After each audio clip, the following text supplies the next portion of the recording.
Bonjour. Alors, dans ce module, on va discuter des méthodes statiques et des méthodes d'extension. Donc, l'objectif, c'est d'aller un peu au-delà des méthodes d'instance. Donc, on a d'abord vu les constructeurs. Ensuite de ça, on a vu les getters et les setters. Enfin, on a vu les méthodes, qu'on appelle méthodes d'instance, en fait, qu'on a, disons, découpées en méthode calculante et en méthode modifiante. Et toutes ces fonctions-là, en fait, sont non statiques. Donc, on parle de méthode d'instance, en quelque sorte. Donc, les constructeurs sont un petit peu à part dans tout ça, là, mais c'est ça, c'est des méthodes d'instance.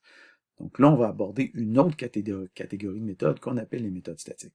Évidemment, les méthodes statiques, bon, on en a déjà parlé, vous les avez déjà utilisées en prog 1, mais là, on va en parler d'une manière peut-être sous laquelle on les a pas vraiment abordées jusqu'ici.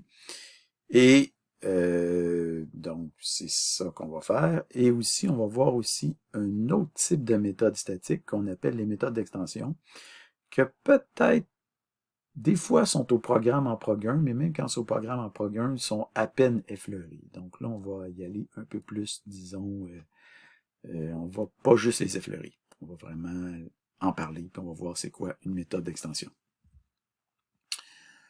Donc, d'abord, on va faire un petit rappel. Donc, concernant la méthode R, donc ici, on a la méthode R, qui est une méthode calculante. Donc, on a une classe rectangle avec une hauteur, une largeur. Donc, pour simplifier les choses, on prend un rectangle read-only avec un constructeur pour initialiser la hauteur et la largeur. Et on a une méthode calculante qui retourne l'air à partir de sa hauteur et de sa largeur. Et pour calculer l'air, qu'est-ce qu'on fait? On prend un rectangle et on appelle sa méthode R, avec les parenthèses, pouf, on obtient son R à partir de sa hauteur et de sa largeur. Ici, on a la méthode. Donc, relativement simple. Il y aurait une autre façon de calculer l'air, bien entendu, ça serait de définir une méthode statique, c'est pas une méthode, une fonction statique à l'extérieur de la classe et qui permettrait de calculer l'air. Donc ça, on sait déjà comment faire ça. Donc on définit une méthode, une fonction, pardon, pas une méthode, une fonction. Donc statique double R qui prend un rectangle en argument et qui retourne l'air du rectangle en multipliant sa hauteur par sa largeur. Donc rectangle pointeur multiplié par rectangle point largeur. Pouf. Et pour calculer l'air en question, ben on a juste à faire R du rectangle point d'homme. Donc c'est sûr que la façon de calculer l'air est légèrement, l'invocation est légèrement différente parce qu'il faut faire R du rectangle plutôt que de faire rectangle.r. Donc ça c'est la petite façon. Ici c'est la dot notation, tandis qu'ici c'est l'appel de fonction classique. Mais sinon, c'est ça. Donc ici c'est une fonction statique qu'on sait déjà faire, on sait déjà comment faire ça, alors qu'ici c'est une méthode calculante qu'on doit définir dans la classe elle-même. Ici, c'est une fonction qu'on définit à l'extérieur de la classe. Maintenant, puisque cette fonction-là permet de calculer l'aire d'un rectangle, est-ce que ça pourrait pas être intéressant de prendre cette fonction-là et de l'introduire dans la classe elle-même? La réponse est oui, et c'est ce qu'on fait ici. Donc, on prend la fonction qu'on avait ici et on la plug dans la classe elle-même sous forme de méthode statique cette fois-là, et non pas sous forme de méthode standard, ce qu'on appelle méthode d'instance. Donc ici, on a une méthode statique ou on appelle ça aussi une méthode de classe. Donc les deux termes sont utilisés, donc méthode statique ou méthode de classe. Donc public statique double R. Public statique, ben là, public double R, là on met public statique double R. On est obligé de mettre statique dans ce cas-là quand on l'introduit dans la classe comme telle, public statique double R, rectangle, rectangle. Et là, on retourne rectangle fois point hauteur fois rectangle point largeur. Donc, on ne va pas utiliser ici la hauteur et la largeur de nos champs. On va utiliser la hauteur et la largeur de notre paramètre qu'on reçoit ici en argument. De notre argument qu'on reçoit en paramètre, en tout cas, peu importe comment on le dit, là. Donc c'est un peu étrange de faire ça, mais on peut faire ça. Donc, on peut définir une méthode statique dans une classe comme ça ici, qui n'est pas statique. On peut définir une méthode statique et qui va prendre notre rectangle en argument. Okay. Et comment on fait après ça pour aller calculer l'aire d'un rectangle avec cette méthode-là? Ben, il faut faire rectangle.r, parce que l'aire ici, c'est une méthode statique qui est définie dans notre classe rectangle. Il faut faire rectangle.r et passer notre rectangle en argument ici. Rectangle.r, rectangle. On est obligé de faire ça. Au lieu, on ne peut pas faire rect.r, on est obligé de faire rectangle.r et passer le rectangle en argument. Et pouf, bang, on arrive à 15. Donc, évidemment, c'est sûr que vous regardez ça, vous dites, ouais, mais là, ça commence à être pas mal plus compliqué que de faire une simple méthode calculante. Vous avez parfaitement raison. Okay? Donc, il n'y a personne qui serait tenté de faire quelque chose comme ça. Ça complique un peu les choses, de faire ça comme ça complique les choses. Dans le cas de l'air, ça complique les choses inutilement. Okay? Donc, on ne serait pas porté à faire ça pour l'air. Mais on peut le faire si on veut. Donc, c'est important de savoir que vous pouvez le faire si vous voulez. Okay? Donc, vous pouvez définir, pour calculer l'air, vous pouvez le définir soit comme une méthode calculante dans la classe elle-même, méthode d'instance calculante. Vous pouvez le faire comme une méthode statique, une fonction statique définie à l'extérieur de la classe, ou vous pouvez le faire comme une méthode statique définie dans la classe, ou une méthode de classe, si vous voulez, qu'on appelle aussi. Donc, si on se pose la question, qu'est-ce qui est le mieux, une méthode statique ou une méthode d'instance? Évidemment, comme je l'ai dit tantôt, ben c'est sûr que ça, c'est bien plus compliqué, c'est plus compliqué à invoquer, c'est plus compliqué à coder. Fait qu'il n'y a pas tellement de questions à se poser, là.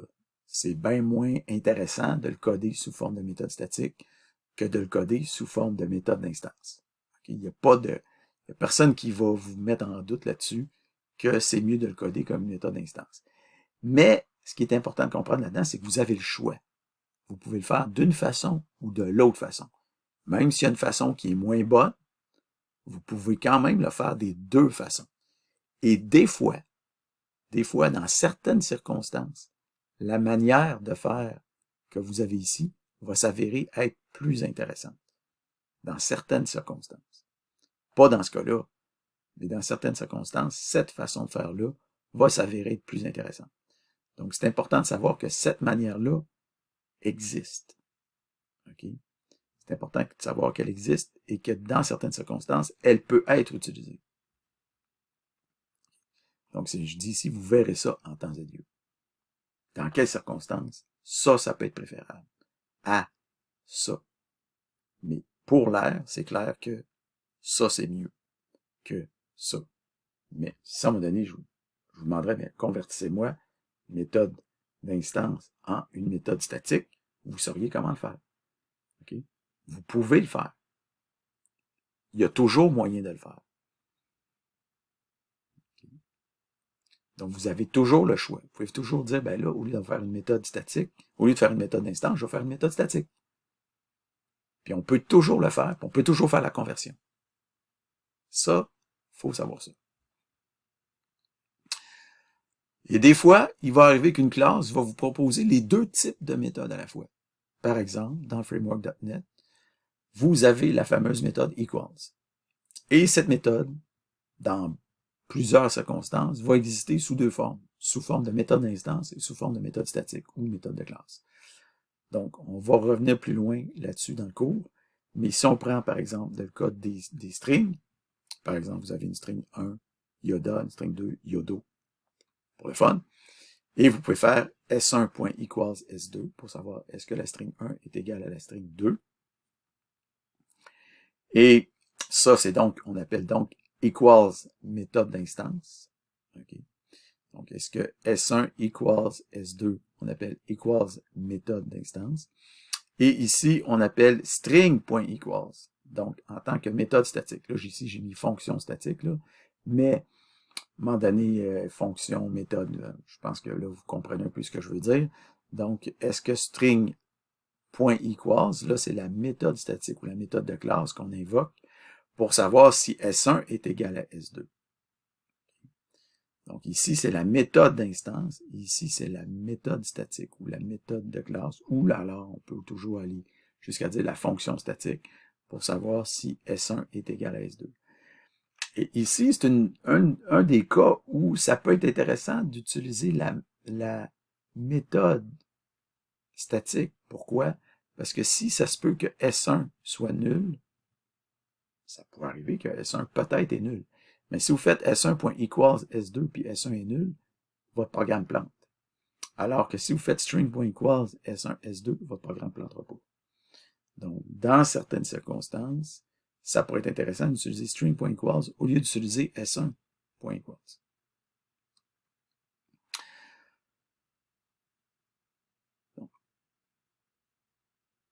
Il y a certaines, disons, choses à savoir, en fait, on l'a déjà dit tantôt, c'est que vos méthodes statiques, dans vos classes, n'ont pas accès au champ de votre classe, directement.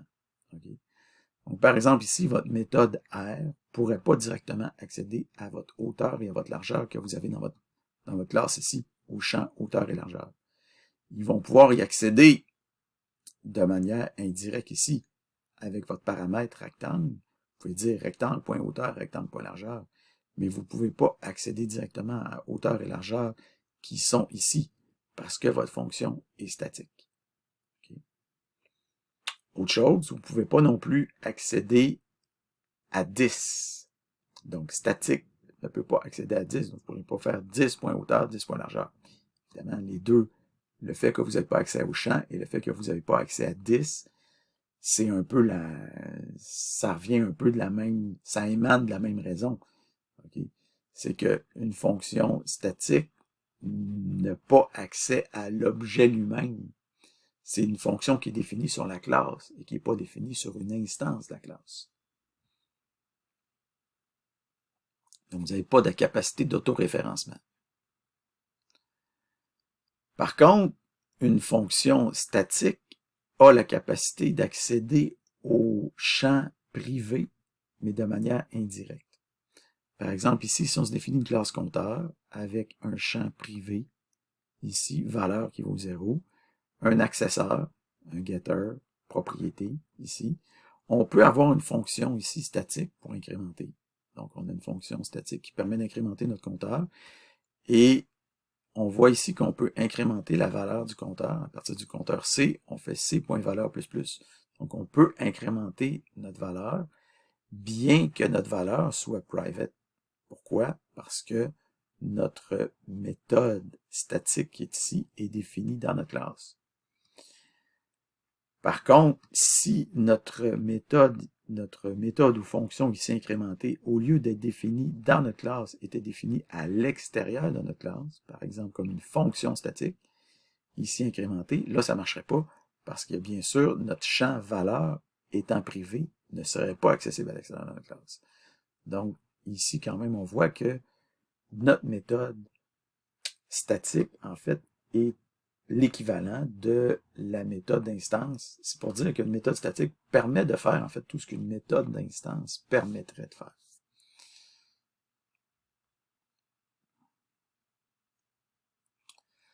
Donc, en fait, tout ce que vous avez appris sur les fonctions s'applique aux méthodes statiques. Vous pouvez faire des surcharges, donc des overloading, vous pouvez avoir des arguments par défaut, vous pouvez avoir des paramètres out et ref, etc., etc., etc.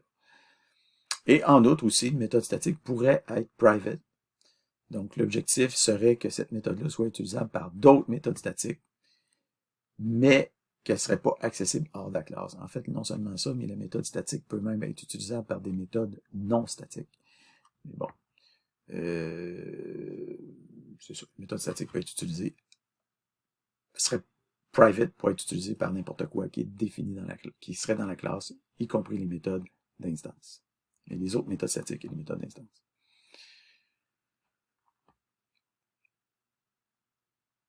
Donc ici, c'est une question de vocabulaire. Est-ce qu'il faut dire fonction statique ou méthode statique? Donc, depuis tantôt, je dis méthode statique. En fait, même, on pourrait dire, est-ce qu'il faut dire méthode de classe? On peut s'ostiner longtemps là-dessus. Donc, moi, personnellement, c'est sûr que si la fonction ou la méthode, en tout cas, peu importe, tout ça, c'est des fonctions. On s'entend d'abord que tout ça, c'est des fonctions. Okay? Donc, c'est pas techniquement mal de dire qu'une méthode statique est une fonction statique. Parce que toutes les méthodes sont des fonctions. Ça reste vrai. Maintenant, si la fonction est définie à l'extérieur de toute classe, ben là, clairement, c'est une fonction statique. Donc, ici, quand c'est défini à l'extérieur d'une classe, ben c'est sûr que c'est une fonction. Ça peut pas être défini à l'extérieur d'une classe est une méthode. Bon, enfin, C# va dire que c'est une méthode parce que dans C#, tout est des méthodes.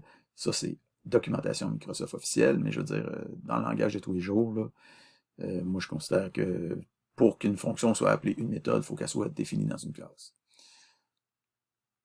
Donc, ensuite de ça, dans mon langue, moi, je crois que, je veux dire que quand vous avez une fonction statique qui est définie dans une classe statique, une espèce de classe, disons, modulaire, qui fait comme juste exporter des fonctions, par exemple, math, ben, moi, je pense que dans math, c'est pas vraiment des méthodes, c'est des fonctions. Donc, la fonction sinus, la fonction exponentielle, etc., mais pour moi, c'est des fonctions.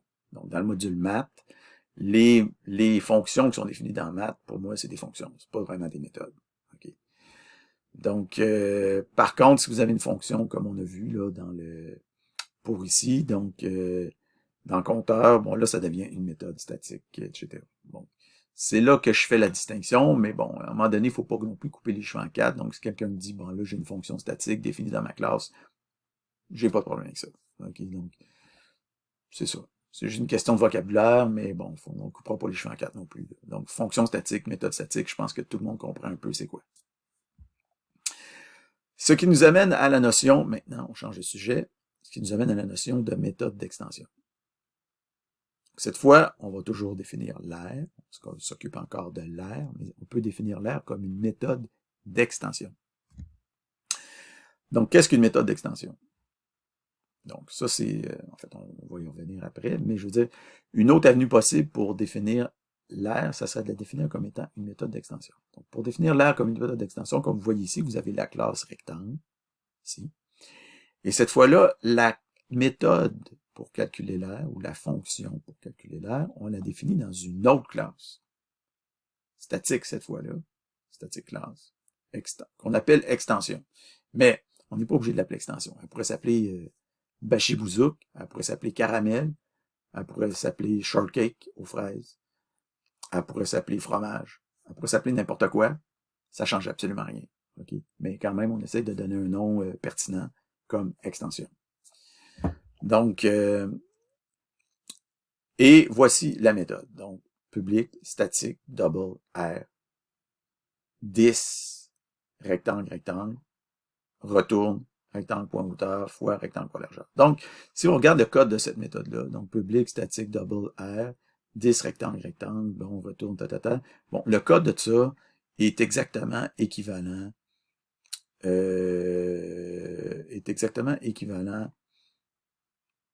au code qu'on a ici.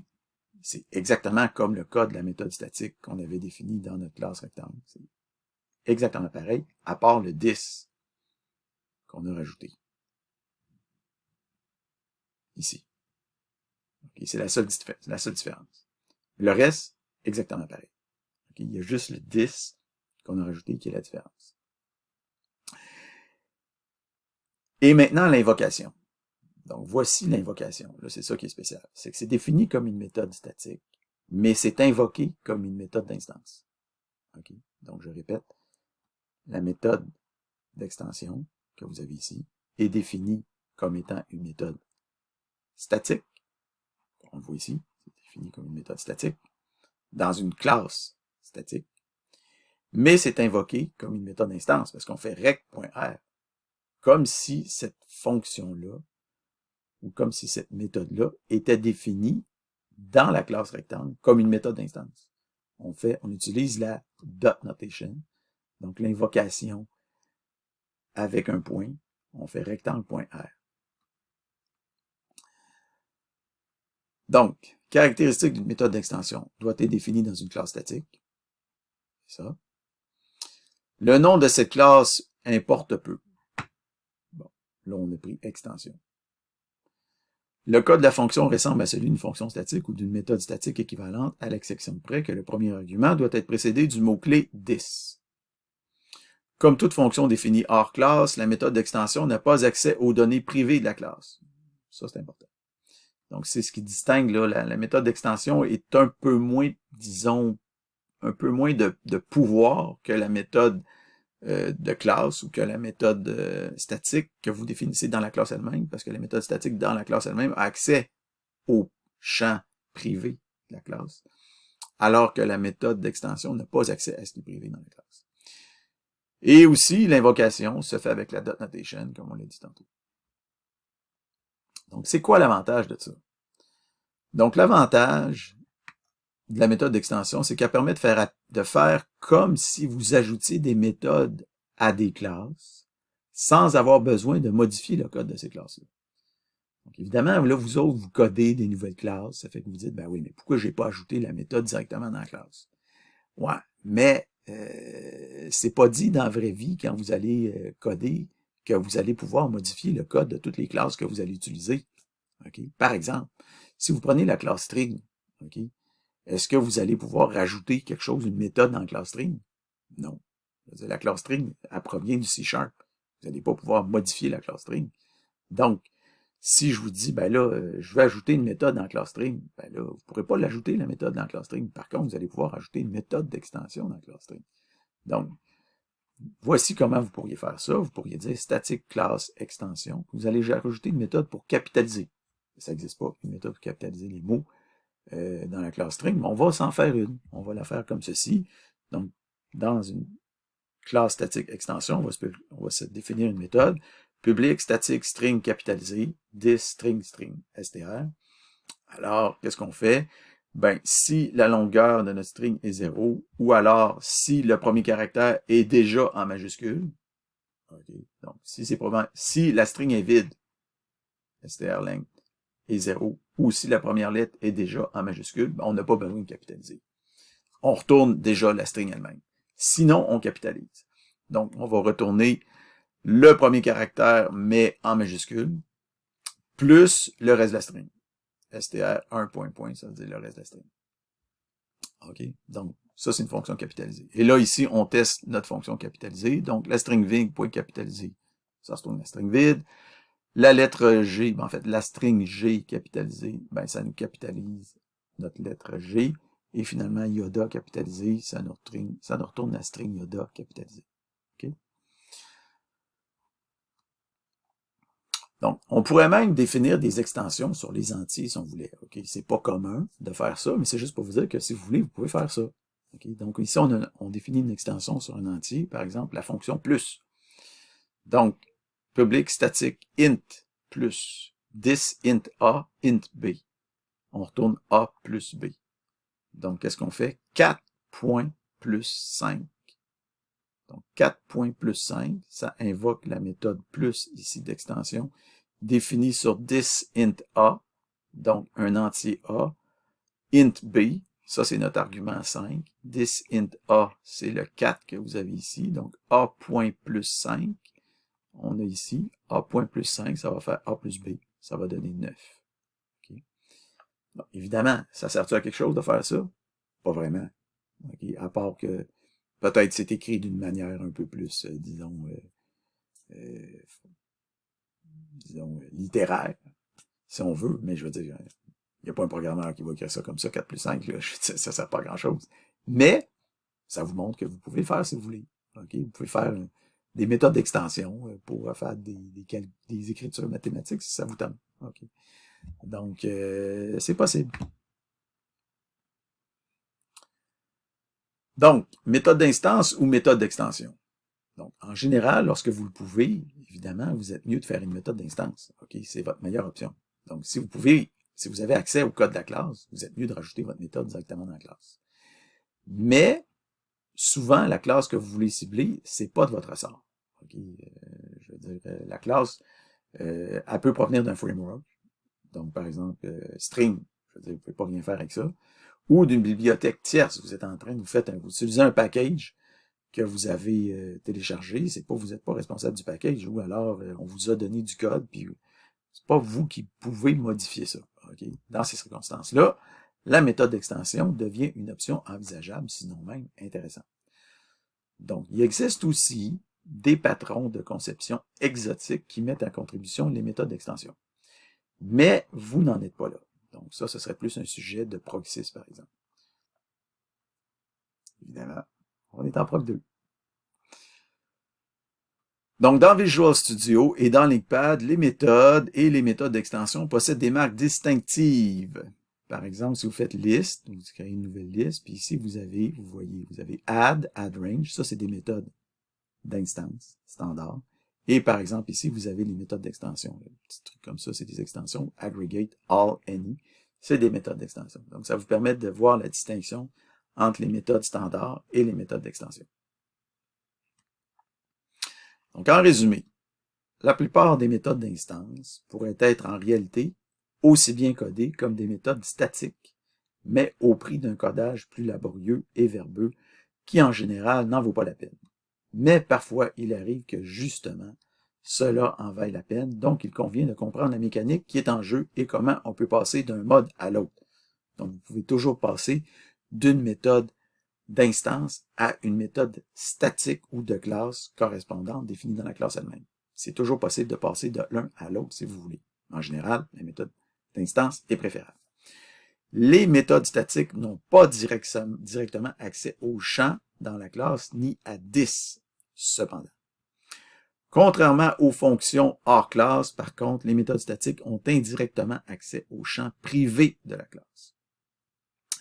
Les méthodes d'extension permettent d'ajouter des méthodes à une classe sans modifier cette classe. Mais, comme les fonctions hors classe, les champs privés restent inaccessibles, ce qui limite les possibilités. Voilà.